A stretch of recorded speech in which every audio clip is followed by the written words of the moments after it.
Okay, this is Skippyjon Jones in Mummy Trouble by Judy Schachner. Skippyjon Jones did his very best thinking outside the box. And this twisted his mama's whiskers tighter than a Texas tornado. "Hey you, Mr. McPoo," said Mama, "Junebug Jones, just what do you think you're doing?" McPoo didn't say boo. He was too busy reading. "Hey, little digger, I'm talking to you," said Mama, scooping up her boy. "A pyramid outside the litter box will never, ever do."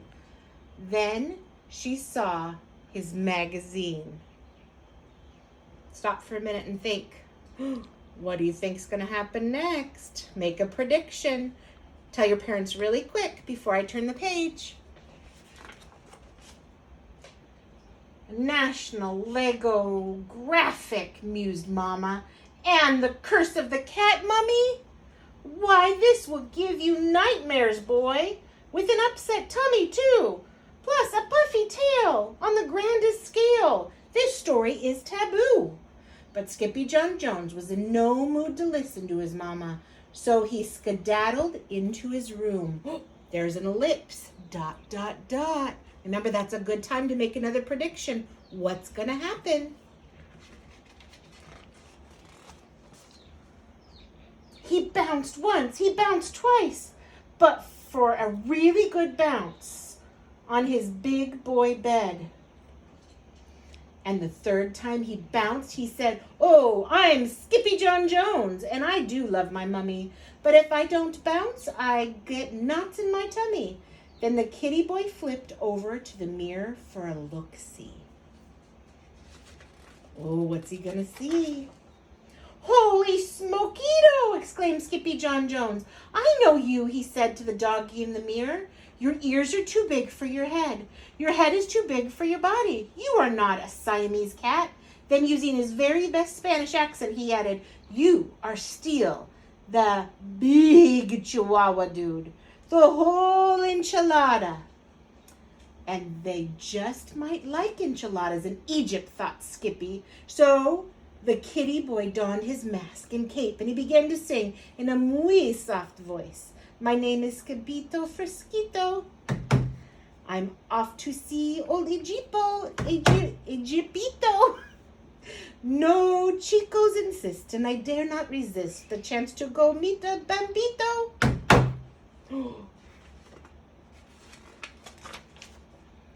In the meantime, his little sisters, Jezebel, Jillyboo, and Jujubee, rolled into his room with a plan of their own. But the kitty boy was already deep inside his closet on his way to ancient Egypt. And paddling down the river Nile, who should sail right past but a kooky crocodile, hunkered down in his lumpy bumpy back were all his old amigos, the Chimichango's pack. "Adonde vas?" called out Skippito. "We are going to the undermundo," answered the Chihuahuas. "Not to the underwear!" exclaimed Skippito. No, no," said the Puchitos. "You silly little beast! To the underwear world, where momitos rest in peace." "Peas?" exclaimed Skippito. "Who wants to sleep in peas?" "We do," said the doggies. "We hear they are to die for." "You mean they are better than the frijoles?" asked Skippito. Sí, mucho mejor, señor," said Poquito Tito. "Vámonos," said Skippito. What are we waiting for? But then Don Diego, the biggest of the small ones, spoke up. "Hold your ponies, Pepito. To get to the undermundo, we first have to answer the riddle of the Sphinx." "But I'm not good at riddles," said Skippito. "No problem," said Poquito Tito. "You have a muy big brain." Then they set forth from the Rio Nile to find the Sphinx. The muchos began to sing. Skippy, Skippo, Skippito, we only have one chance, Sarito, to pass by the Finks so we don't be a jinx. Just answer the riddle, Tumbito. There's really something else there, but I don't like using that word. The muchachos arrived at 4 o'clock sharp, but the Finks had been waiting forever. Don't let the gato get your tongue, dude, said Don Diego. What cat? Where? asked Skippito.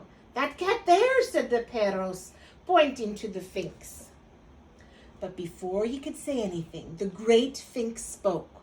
Whose ears are too big for his head? And who loves to be bounced on his bed? Who creeps on all fours throughout his own closet door, straight into the land of the dead?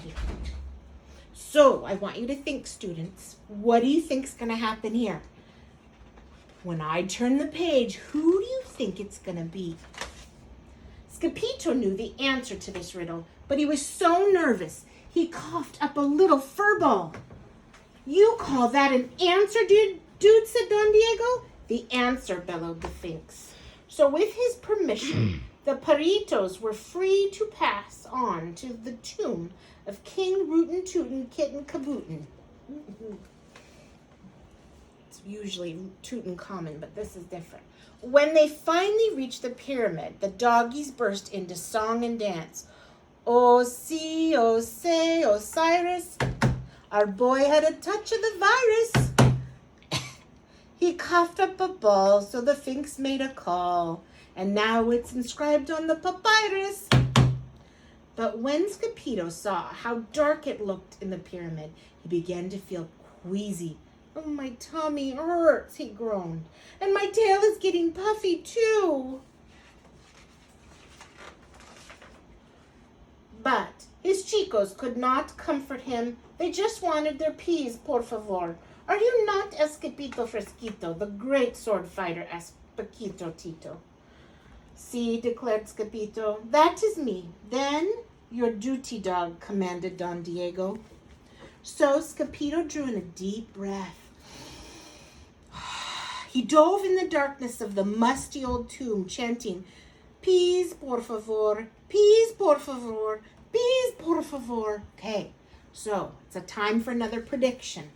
What do you think is going to happen on the next page? Think for a second. Turn to your parents and tell them. He rocketed through the vault like a fur-covered comet until suddenly, smackito, Skippito hit a wall and knocked himself out cold.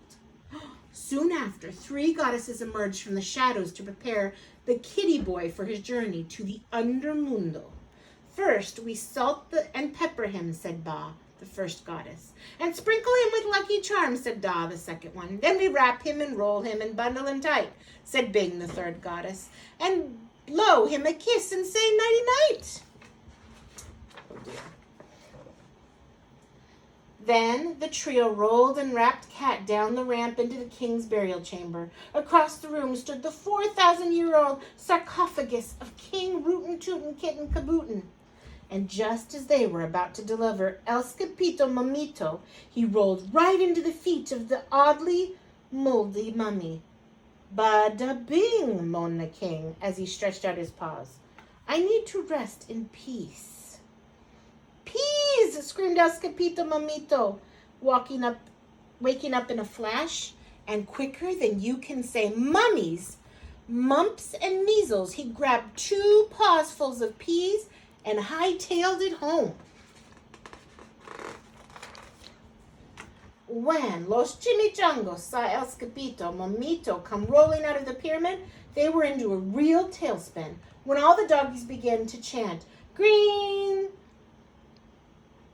chicaros hot, green chicaros cold, the best chicaros in the world are those that Skippito holds. But El Skippito Mamito was too scared to slow down, so he chucked the peas at his chicos and kept right on running. ... What does that tell you, kids? It's, again, a really good time to make a prediction. So I want you to think in your head for a minute and tell whoever's around you what's going to happen next. Let's see. straight into the arms of his mummy. What's the matter, Fuzzy Bug? Asked Mama Junebug Jones. Skippyjon Jones looked back over his shoulder to see if the three spirits were still chasing him. Bada bing, he wailed, dropping the last of the peas. Then 3 giggling goddesses raced into the room after Skippyjo with their puppets and a roll of toilet paper. We're going to wrap you and roll you and bundle you tight, they sang, and chuck you for cooties, then kiss you good night. Aww. That night, Skippyjon Jones was bouncing in his big boy bed. No mummies in my closet, no mummies in my bed, no mummies in my bookcase, no mummies in my head. Just before he closed his eyes, the kitty boy checked his room one more time for mummies. The only one he saw was his own. I love you, Mommy, said Skippyjon Jones. I love you too, said Buddy Boots, said Mama Junebug. Now go to sleep, por favor. So I want you to think for a minute, kids. This book was pretty cool. What do you think the author's message was? I want you to have a conversation with your parents and think, what were you learning from this? The author's message. And I will try to read you another bedtime story tomorrow night. Bye.